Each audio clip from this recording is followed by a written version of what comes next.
Hello and welcome back to another episode of the Anti-Cheese, where we're going to discuss how to hold every bullshit build you find on the ladder. In today's episode, we're going to go over another ZvZ day. We're going to cover 3 builds. We're going to cover the 12 pool with Drone Rush. We're going to cover a 2-base nidus with Roach and Queen, and we're going to cover a 2-base mutalisk play. We're going to explain how to differentiate each of them, how to hold them, all of that jazz. So please sit back, hopefully you enjoy and learn something.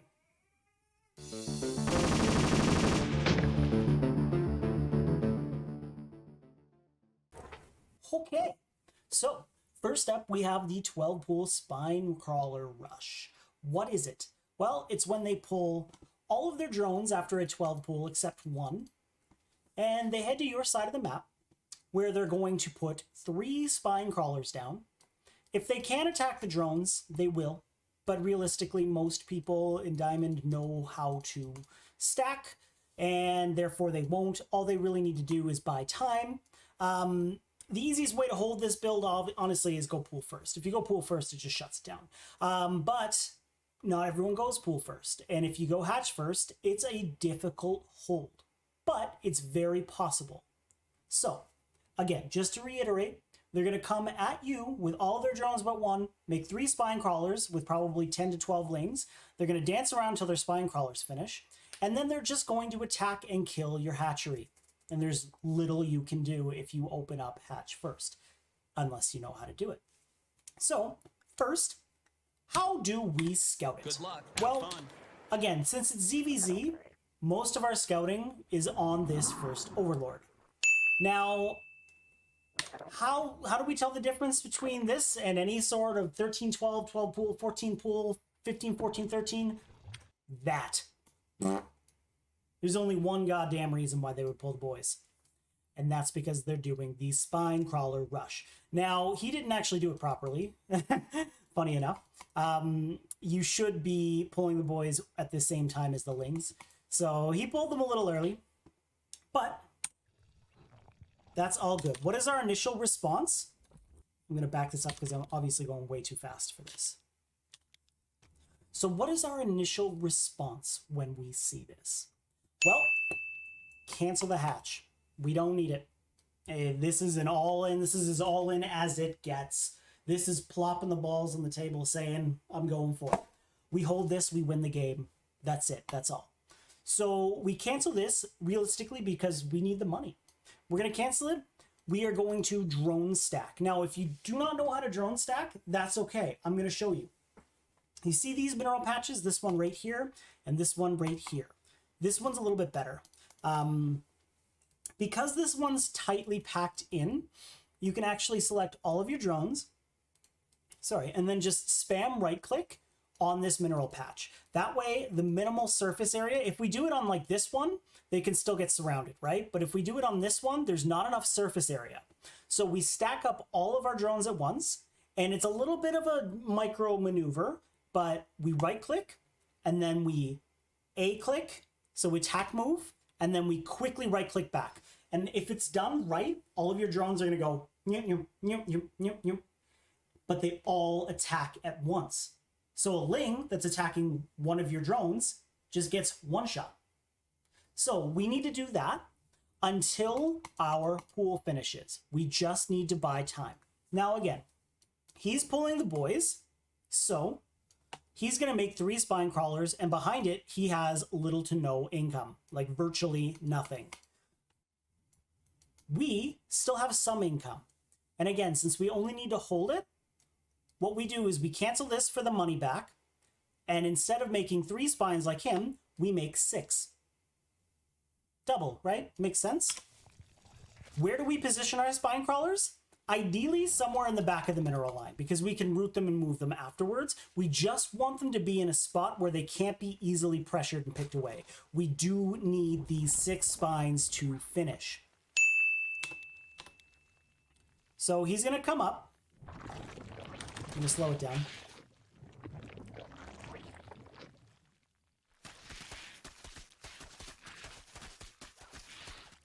So we're just trying to poke him away. We don't want to commit to a fight. We don't want to. Now, because these are all the units he's realistically going to have, he can't afford to throw them away, just like a 12 pool. So we don't really want to fight, we just need to buy time. So we got a couple lings out. This helps us a little bit more, just buy some more time, but all we need to do is have these spine crawlers finish.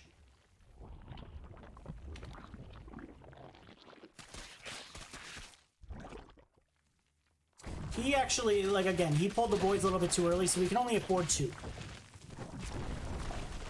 So let's uproot our spines. Let's get them in there, and when we take this fight, pull the drones. There's no reason not to. All we have to do is hold this and we win the game. So do not take this fight with just a couple lings. Pull all of your drones, all of your lings. They're all your army now. Because all we have to do is hold and we win.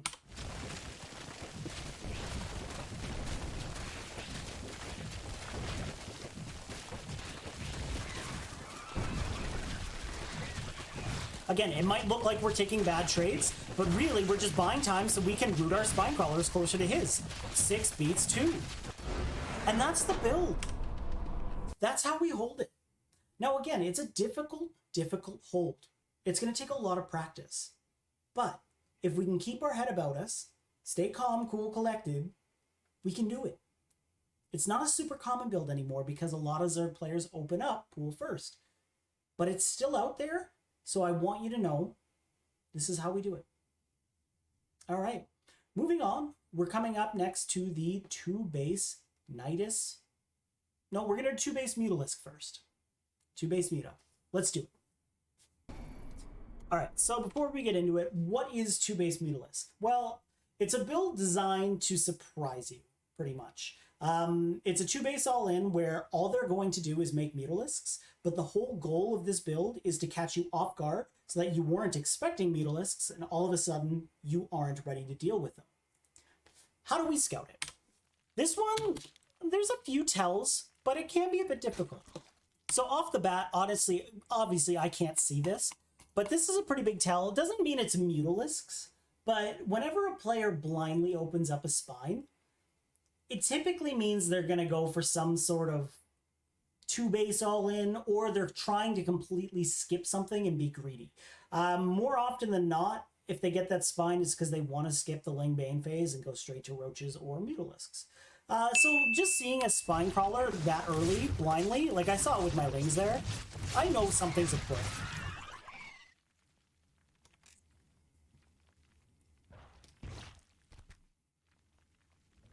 So he's starting a layer, but I don't have vision of this yet. But I do know that he hasn't scouted me. He hasn't made any lings that are coming across my way. I know something's up, but I'm not quite sure what. Now, the 2 biggest things are going in my mind are roach nidus or 2-base muta. And obviously we're going to cover the nidus right up next, but we're going to try and go over how to differentiate one from the other. So I know I have to sack an overlord because I know something's up, but I'm just not sure what. Your forces are under attack. So I actually ended up getting a little bit of an early layer. No, that's not something you have to do. I literally just wanted it so I could scout. I was concerned enough. Boom, I see it. We have confirmation. Now, what is our initial response? 2 spores per mineral line. 1 in the front, 1 in the back, or side to side, whatever. We need 2 per. And then we need to get a Hydralisk Den. Now, Hydras alone are not going to beat Mutalisks. In a one-on-one fight, you know what? If there's even numbers, the Hydras will win. Mutas are not great combat units, but the Mutalisks are never going to be by themselves, and they're never going to commit to a fight by themselves. They're always going to have Ling Bane with it, and Banelings destroy Hydralisks. So, we can't play pure Hydra. There's a few different options we can do, but the safest one for our initial response is just understand that we're not going to have map control for a few minutes. We basically just need to stay at home, make Hydras, stay around our spores until we have a solid enough army to move out. And when I say solid enough, what do we pair our Hydralisks with? Initially, Lurkers. It's something that's so overlooked because Lurkers don't shoot up. Granted, but Lurkers decimate Ling Bane. So if you prevent the banelings from ever connecting on your hydralisks, they will win against the mutalisks. Now, if they continue to spam mutalisks, what can we do? Well, we can make infestors for fungal. We can pair that with parasitic bomb. Honestly, you could delete 100 mutalisks in like 3 seconds flat. If you got 2 solid fungals and a couple parasitic bombs, they'd be gone. But we're not quite at that phase of the game yet. So our initial response has to be stay at home, 2 spores per base, relax. We don't have map control. We're staying at home. So here come the spores.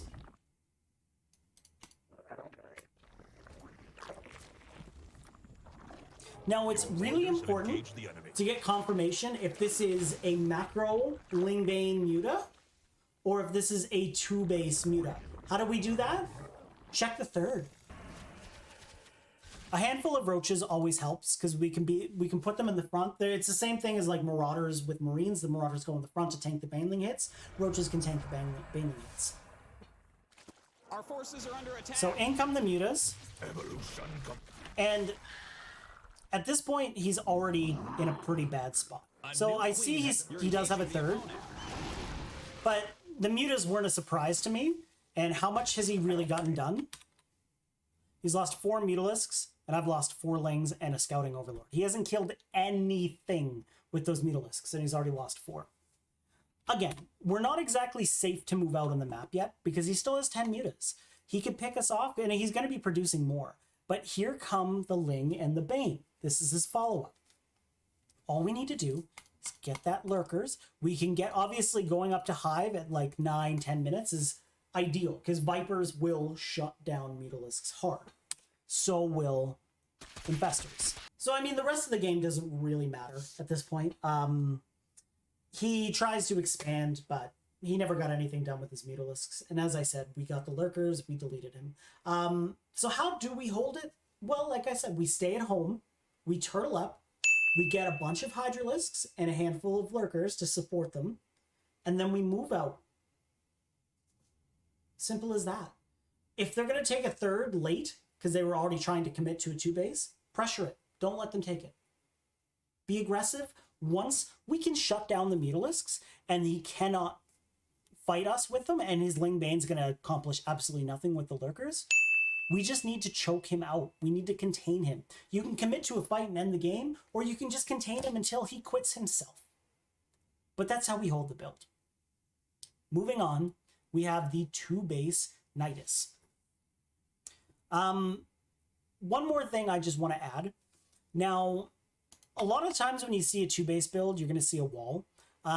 Seeing the presence of a roach warren does not necessarily mean it's roaches. A very common trick that players will do if they're going to go 2-base mutalisk is to put the roach warren out in front. Rarely will they make, sometimes they don't even make a single roach, but rarely will they make more than 2 or 3. All they're trying to do is sell it. They're just trying to say, hey, look, I'm going 2-base roach, and then surprise mutalisks. So when you see that, you still have to scout. You have to go deep into the main. You have to sack an overlord. We have to know for sure. You cannot just play on assumptions.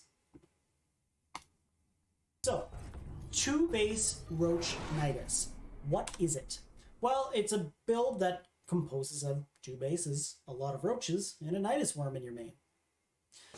So how do we scout it? Well, we're going to see it right now. This is from my point of view. Let's just slow it down. We'll unpause it. Boom. So I already see him going for a roach warren, and he's already got 2 queens in position, and he's trying to wall it off. So I can pretty much tell that this is a 2-base build. Now, does it mean it's roaches and nidus? No, it doesn't. It could absolutely still be 2-base mutalisk. But I know because of the presence of this wall that it's going to be a 2-base build. At least it's likely to be a 2-base build. So what do? Our initial response? Do not over-drone. The safest number to deal with this kind of stuff is anywhere from 34 to 41. Those are the numbers. If you can, and you're on top of your macro early, go up to 41 drones, but do not exceed that because it's getting risky. When you're ahead, you want to get more ahead, but it's within reason. If he's on 2 bases and you go, oh yeah, well, I've got 70 drones compared to your 34, and then he niduses you and he's got 30 roaches and you've got 2. Those 70 drones didn't help you. So we have to stay within reason. 41 drones is a really, really, really safe number. So barring that, we could absolutely cancel our Baneling Nest, but I never like to do that. I really don't, especially in ZvZ, because I'm always concerned that there's so many mind games in ZvZ, and the Baneling Nest is never a bad thing to have, honestly. You can always do Baneling drops, Baneling run-bys, like they're always still useful. So really, we just need to make sure we're not over-droning. We're going to need to get a roach warren of our own, regardless. And we're going to need to sack an overlord. We need to get it in there, and we need to know, is this 2-base Muta? Is this 2-base roach nidus? And obviously, the biggest tell is going to be early layer, and is there a spire, or is there a nidus? Your forces are taking complete. So I get in with my lings. I don't see the layer or anything yet. And I saw it. He fucked up. He maybe thought I was out of range, but he started the layer. Now, I'm over, at this point, I already kind of knew it was 2-base all in, but now we know. So what's the first thing we can do once we see this? Move an overlord, since we already have a handful of them close to home. Move an overlord to every dark space in our main. We need to prevent the nidus from going up. This is the #1 thing on how to hold it. Prevent the nidus from going up. Inevitably, it will go up. But if we can prevent it from going up in our main or around somewhere that's critical to us, we are in a much better position. If we deny it once or twice up here, and he says, well, fuck, and he niduses down here, we're in a much better position. But if he gets the nidus up in here, all of our tech is exposed. We do not want that. So, move an overlord, just make sure we have vision of our main. So here we are. We're at 41 drones. I've got a roach warren of my own. I've got an Evo chamber. I'm going to get +1 because typically with these 2-base roach plays with a nidus, they'll still get +1. So now I'm just going to non-stop pump out roaches, and I'm paying attention to where his overlords are positioned, because if there's going to be a nidus, that's where it's going to be. Sometimes they'll try and do it again really quick, cheekily. Other times they'll do it down here, over here, somewhere. Where is it this time? So he tries the nidus again in the main. That's all there is to holding this. Because inevitably, the longer we shut it down, the better position we are in. We're still on 3 hatch production to their 2. And we're just pumping out roaches. We're just waiting for this attack, but we're delaying it as much as possible since we have defender's advantage and an extra hatch production. So we just keep killing the nidus worms. And again, eventually they're going to have to pull the trigger, so they're going to nidus somewhere else. And that gives us the advantage because we've bought ourselves an extra 30 seconds to a minute where we got another round or 2 of roaches out. How do we follow this up? Well, it's pretty simple. If we can prevent these nidus worms from going up and eventually they do the frustration nidus somewhere else, we just hold the fight. We'll have more roaches than them. We have 3 hatch to their 2 hatch. So we move across the map and kill them. That's it. That's all there is to it. Game, set, match. This one's a bit difficult to hold if we don't scout it properly.